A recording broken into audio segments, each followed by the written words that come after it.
Ok, como les decía en el ejemplo número uno, tenemos que se realizó una encuesta a 4 personas y se obtuvo los siguientes datos, lo que significa que 6 personas toman 0 minutos para desayunar y probablemente no desayunan, y 2 personas dicen que solo pasan 1 minuto desayunando, etcétera.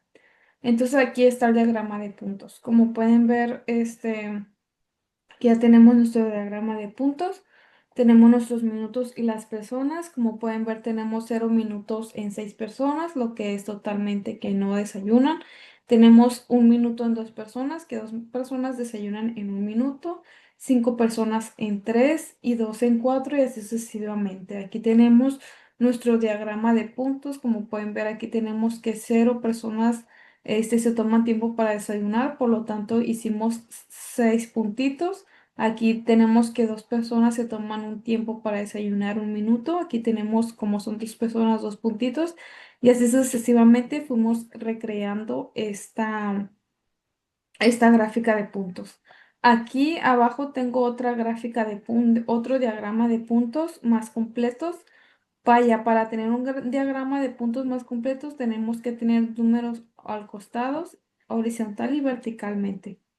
Entonces aquí dice que 6 personas se tomaron el tiempo para accionar en 0 minutos. Aquí tenemos el puntito exactamente en el número 6.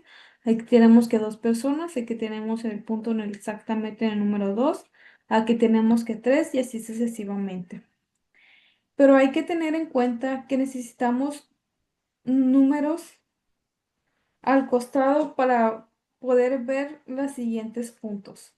Bueno, lo que les decía, que hay que tomar en cuenta que tenemos que tener estos números al costado para poder observar bien nuestra gráfica.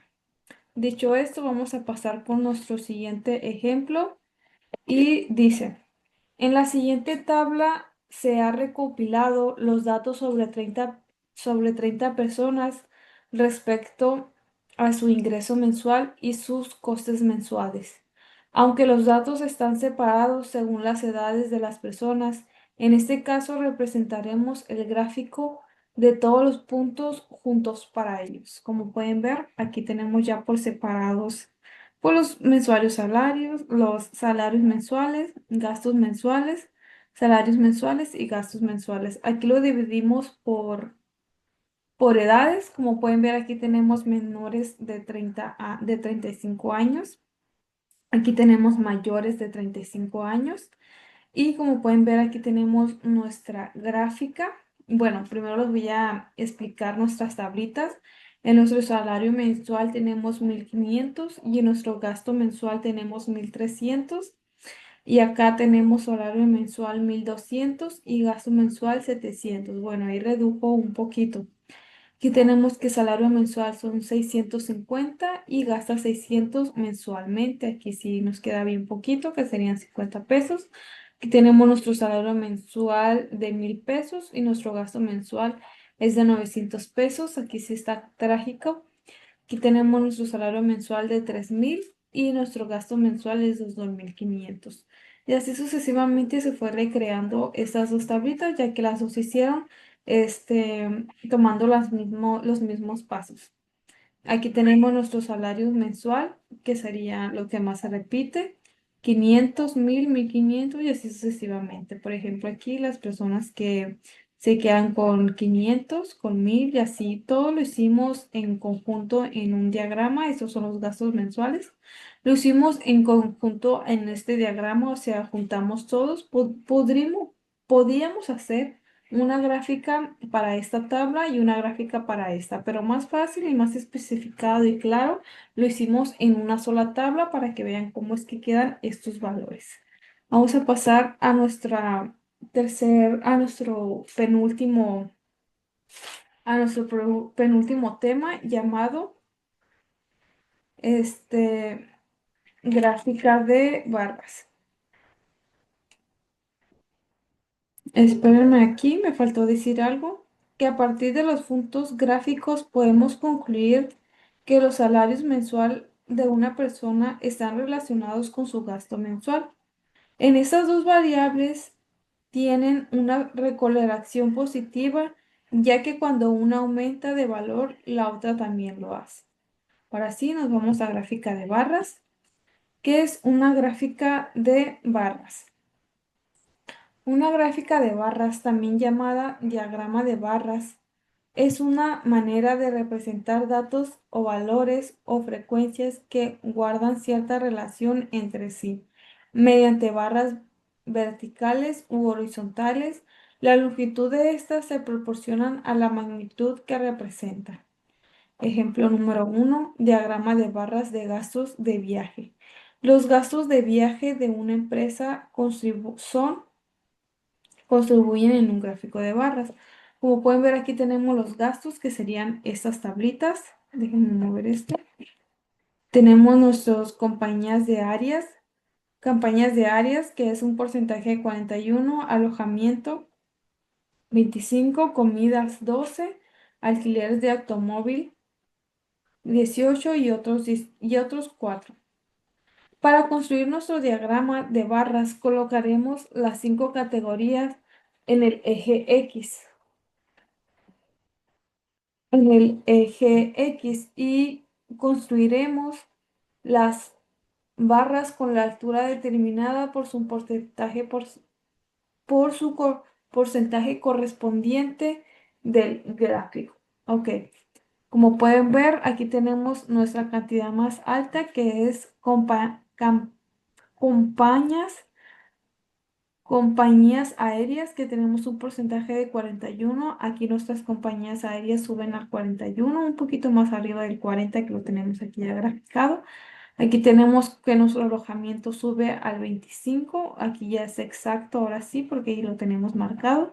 Aquí tenemos que las comidas suben al 12 del porcentaje.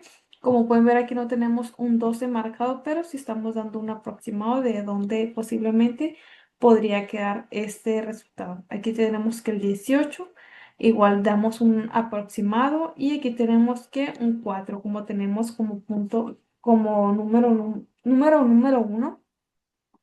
El 5, entonces le damos un aproximado al 4. Vamos a dar nuestro segundo ejemplo.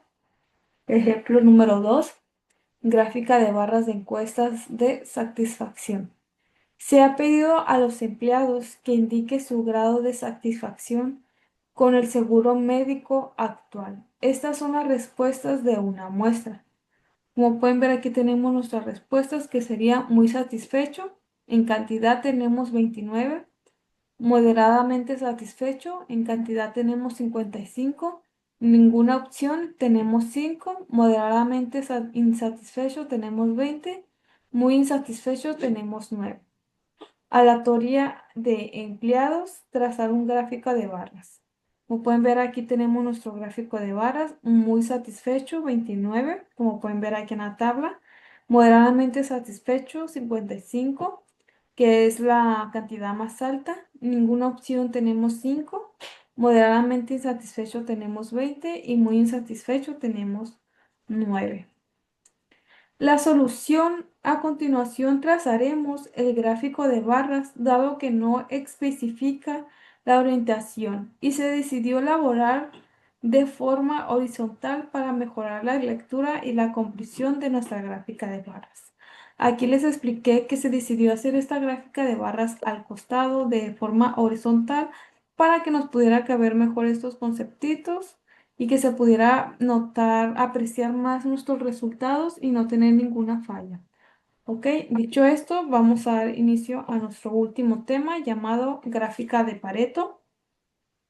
¿Qué es una gráfica de Pareto? El diagrama de Pareto es un tipo de gráfico estadístico en el que se representa un conjunto de datos mediante barras de manera descendente. Además, en un diagrama de Pareto se representan gráficamente los porcentajes acumulados utilizando un polígono de frecuencias. Aquí yo dejé una mini imagen de cómo se ve un diagrama de Pareto. Aquí ya tenemos nuestros porcentuales acumulados, que serían como nuestra gráfica de barras, y nuestras frecuencias absolutas. El diagrama de Pareto también se conoce como curva cerrada o distribución ABC y fue inventado por el economista italiano Alfredo Pareto. Es por eso la obvia razón que se llama Pareto, ¿no? Vamos a dar inicio a nuestro primer ejemplo y dice, en Vail, el Hard Rock Hotel recopiló los datos de 55 llamadas de quejas hechas al gerente general durante el mes de octubre. El gerente quiere preparar un análisis de las quejas de los datos proporcionados a 54. Son de servicios a la habitación al cliente, son de servicios a la habitación, 12 de demoras en el registro de entrada, 4 sobre los horarios de la alberca, 3 de los precios de Alminimar y 2 sobre diversos aspectos. Realicé un análisis de Pareto con las quejas del hotel. Ok, solución. Para elaborar, según el análisis de Pareto, el 72% de las quejas fueron causadas por un mal servicio a la habitación y el 16% por problemas de registro a la entrada. El hotel debe enfocar sus fuerzas para solucionar estos dos problemas y lograr reducir a sus quejas aún más del 80%. Como pueden ver, aquí ya tenemos todo graficado. Aquí tenemos nuestro servicio de habitación, que fue una cantidad muy alta, demoras de registro, que fue otra también muy alta, horario de llamada, minimar y varios. Como pueden ver, estas dos fueron lo que estuvo afectando a este hotel y ya se encontró la solución. Vamos a dar inicio a nuestro segundo ejemplo. Dice, causas de bajas de calificación en un examen. Primero tenemos a continuación presentar el gráfico de Pareto para este ejemplo. De acuerdo al análisis de Pareto, aproximadamente el 80% de las causas de las bajas de calificaciones de estudiantes fueron tiempo insuficiente para terminar, llegada tarde al examen, dificultad para comprender la materia, tiempo insuficiente para la presentación, estudio de material equivocado, distracción de la sala en el examen y se acabaron las baterías de la calculadora durante el examen, olvido de fecha de examen y sentirse enfermo durante el examen. Aquí tenemos nuestras frecuencias de cada razón de baja de calificación. Aquí tenemos que fue el 15, aquí tenemos que fue el 7, el 25, el 2, el 2. El 9, el 1, el 3 y así sucesivamente, ¿ok? Aquí nos pide nuestra gráfica de Pareto. No se las puse aquí como tal porque yo quería que apreciaran bien la tabla y qué es lo que decía. Se los puse en la última hoja, así quedaría ya nuestra tabla de Pareto ya resuelta, que serían las causas de baja de calificaciones de nuestros exámenes, qué dificultad para comprender la materia, que se quedaría en la moda, ya que es un factor muy alto, que son 36.76%, 77%, perdón, y el tiempo es suficiente para terminar. Este también se quería en el top alto, que es 58.82%. Y damos por terminada nuestra exposición.